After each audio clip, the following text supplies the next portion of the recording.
અને હવે વાત સુરતમાં થયેલી કરોડોની લૂંટની।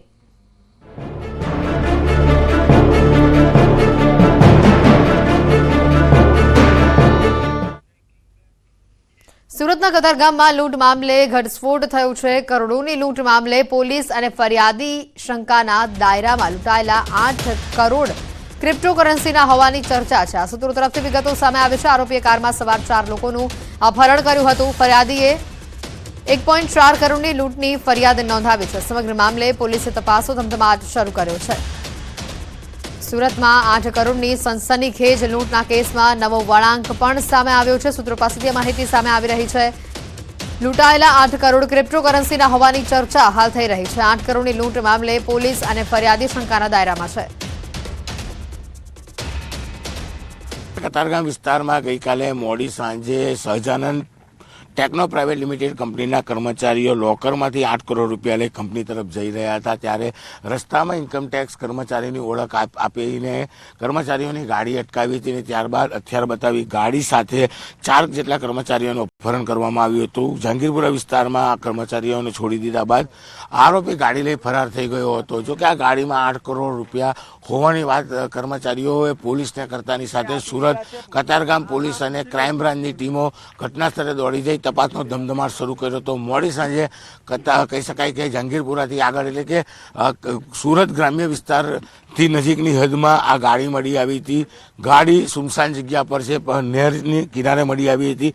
સૌથી મહત્વની વાત છે કે સમગ્ર ઘટનામાં મોડી રાત્રે કતારગામ પોલીસ પાસેથી તપાસ લઈ ક્રાઇમ બ્રાન્ચને સોંપવામાં આવી હતી, પણ કર્મચારીઓ 8 કરોડની લૂંટ થયા હોવાની વાત કરતા હતા। 4 કર્મચારીઓને એક લૂંટારૂને લઈને કર્મચારીઓ પર શંકા જતા પોલીસે કર્મચારીઓની ઉલટ તપાસ શરૂ કરી હતી। આખો કેસ ટેકનિકલ હોવાની વાત હતી, પણ મોડી રાત થતાં આ ઘટનામાં વળાંક આવ્યો હતો। 8 કરોડની લૂંટ માત્ર 1.4 લાખ એટલે કે 1 કરોડ ને 4 લાખની ફરિયાદ લેવામાં આવી હતી, જેને લઈને ફરિયાદીઓની જગ્યા પર હવે ક્રાઇમ બ્રાન્ચ પોલીસ શંકાના દાયરામાં આવી છે। કારણ કે 8 કરોડની લૂંટ હોવા છતાં પોલીસ રકમ કેમ ઓછી બતાવી રહી છે તેને લઈને મોટા સવાલો ઊભા થયા છે। ત્યારે સુમસાન રસ્તા પર મોડી રાત્રે મળી આવેલી ગાડી પાસે પોલીસ તૈનાત કરવામાં આવી છે, પણ જે કંપની છે તે મેડિકલ ઇન્સ્ટ્રુમેન્ટ એટલે કે જ્યારે હૃદયરોગનો હુમલો આવતો હોય છે અને સ્ટેન્ડ બેસાડવામાં આવતું હોય છે, સ્ટેન્ડ સાથે ડાયમંડની મશીનરી બનાવવાનું સૌથી મોટો ઉદ્યોગકાર છે અને ત્યાં કરોડોની આવક છે। ત્યારે 8 કરોડ રૂપિયાની રકમને 1 કરોડ બતાવી ફરિયાદીઓ જે રીતે પોલીસના શંકાના ઘેરામાં છે, એમ હવે આ સમગ્ર ઘટનામાં સુરત ક્રાઇમ બ્રાન્ચ શંકાના ઘેરામાં આવી રહી છે અને 8 કરોડની લૂંટ માત્ર 1 કરોડ ને 4 લાખની બતાવવામાં આવી છે। કેમેરામેન ભરત બ્રહ્મભટ્ટ સાથે કીર્તેશ પટેલ, ન્યૂઝ 18 ગુજરાતી, સુરત। સુરતમાં 8 કરોડની સનસનીખેજ લૂંટના કેસમાં જે નવા વળાંકો સામે આવી રહ્યા છે, સૂત્રો દ્વારા મળતી માહિતી અનુસાર લૂંટાયેલા 8 કરોડ ક્રિપ્ટોકરન્સીના હોવાની હાલ ચર્ચા છે।